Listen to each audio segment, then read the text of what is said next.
আসসালামু আলাইকুম ওয়া রাহমাতুল্লাহি ওয়া বারাকাতুহু। সম্মানিত ভাই ও বন্ধুরা, তো আজকে আপনারা যে জায়গা যেটা দেখাইয়া এটা হচ্ছে কি একটা মাকবারা, একটা কবরস্থান আরি।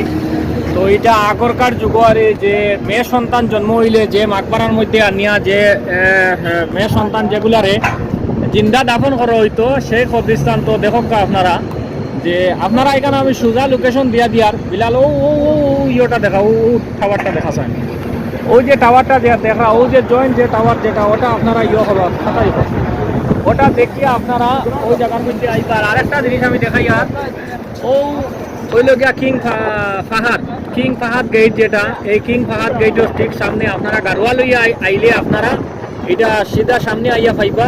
আর যদি আপনারা মিসফালার থেকে ইব্রাহিম খলিল সোজা যদি আপনারা রাস্তা দরিয়া যদি আইন আপনারা আইয়া এখানেও এই মাকবারাটা পাইবা। তো আপনারা দেখিয়া যাইবা অবশ্যই। এটা হইল গিয়া আগর যুগ যে সময় সেই সময়কার মেয়ে সন্তান যারা জন্ম নিত এরা অভিশাপ আসলো আর তো অভিশাপ হিসাবে তারা আর এই মেয়ে সন্তানকে জিন্দা দাফন করতো।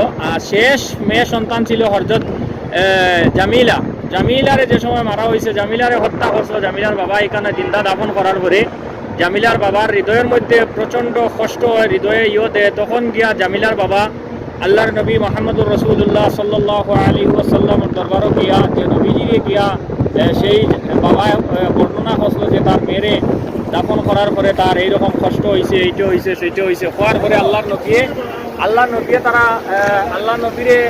নবীরে এই সময় জামিলার বাবারে কইছিল যে তোমরা কন্যা সন্তান হইলে মারিও না, তোমরা তারে লালন পালন করিয়া তোমরা তারে বড় হওয়ার পরে তোমরা বিক্রি করিও। এরপরে তারা কন্যা সন্তান নিয়ে হইছে না, বা এই দিন থেকে আল্লাহ নবী এই নসিহত করছেন যে কন্যা সন্তান যার একটা কন্যা সন্তান হইব সে তার দুইটা হইব সে আমি নবীর লোকের জন্য তো যাইব, তার তিনটা কন্যা সন্তান হইব সে আমি নবীর লোকের জন্য তো যাইব। তো এর লাগিয়া মনে করার কন্যা সন্তান ওই দিন থেকে আর এই কন্যা সন্তানকে আর জীবিত দাফন করা হয় না। তো আপনারা আমি এই জায়গাটা দেখাইলাম, আপনারা এই জায়গার মধ্যে আইয়া আপনারা অবশ্যই দেখিয়া যাইবা যে আগর যুগ মেয়েরারে কীভাবে যে ফিতনার কারণে মেয়েরারে হত্যা করা হইতো, এখানে জিন্দা দাফন করা হইতো।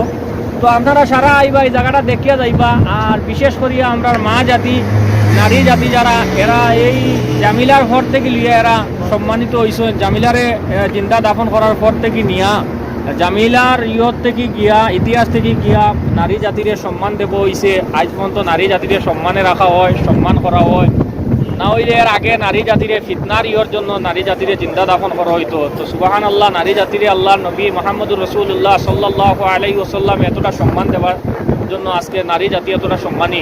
অনেক নারীও কইন যে আমরা কোনো অধিকার, ইসলাম নারী জাতির অনেক সুন্দর অধিকার দিছে, অনেক দিছে, মর্যাদা দিছে। তো আপনারা যারা আইবা উমরাত আইবা, আমরা দেশের থেকে অনেক মা বই নাইন, আপনারা খাস করে এই জায়গাটা দেখিয়া যাইবা। আপনার কাছে আমি ভিডিওটা দেখবা, আপনারা শেয়ার করবা, অন্যরে পৌঁছাইয়া দিবা যে এই মাকবারা যেখানে জামিলারে জিন্দা দাফন করা হয়েছিল আর ওইখান থেকে এই শেষ দাফন এখানে হয়েছিল। দেখুন সৌদি আরব এত গুরুত্বপূর্ণ একটা জায়গা খালি রয়েছে। এই জায়গা যদি গুরুত্বপূর্ণ না হইতো তাহলে এই জায়গাটা গরমের পিছিয়ে সৌদি সরকার ঢুকাই দিল অনেক, বা এখানে বড় বড় বিল্ডিং হইল অনেক, মার্কেট হইল অনেক। কিন্তু এই জায়গার গুরুত্বপূর্ণর কারণে এই জায়গাটা এখনো খালি রইয়া গেছে। এই জায়গাটা খালি রইব, আমি আশা করি যে এটা আজীবন এইরকম এই জায়গাটা খালি রইব। এর লাগে আপনারা দেখার লাগিয়া রইল। আর আজকে আমি বহুত মানুষরে দেখাইছি, বহুত হাজিসকলের এই জায়গা আমি দেখাইছি। আর আজকে ভিডিও স্বরূপে আপনারা সম্মুখে তুলিয়া ধরলাম। আপনারা ভিডিওটা শেয়ার করে সবাই পৌঁছাইয়া দিবা। এইটা হইল গিয়া সেই জায়গা যেখানে জমিলারে হত্যা করা হয়েছিল, জমিলারে চিন্তা দাফন করা হয়েছিল। এটা সেই জায়গা। জামিলা মানে হইল গিয়া সুন্দর, সেই সুন্দরী বাচ্চা মেয়েরে এখানে জিন্দা দাফন করা হয়েছিল। আর সেই বাচ্চা মেয়ের চিৎকার আজাহারি আল্লাহর আরশ পর্যন্ত পৌঁছে গেছিল। আর সঙ্গে সঙ্গে সেই মেয়ের বাবা আল্লাহর নবীর দরবারও গিয়া তখন থেকে গিয়া এই মেয়েরা জিন্দা দাফন করা হয় না। বিস্তারিত আমি আলিম না, এর লাগে বিস্তারিত আপনার কাছে বর্ণনা করিয়ার না। আপনারা এই জায়গা সম্পর্কে উলামাই কিরাম হকলর বক্তব্য আপনারা শুনবা, ইউটিউবে সার্চ দিলে আপনারা এই জায়গা সম্পর্কে পাইবা। সবাই ভালো থাকা, সুস্থ থাকা, ভিডিওটা শেয়ার করে অন্যরে পৌঁছে দিবা। আসসালামু আলাইকুম ওয়া রাহমাতুল্লাহি ওয়া বারাকাতুহু।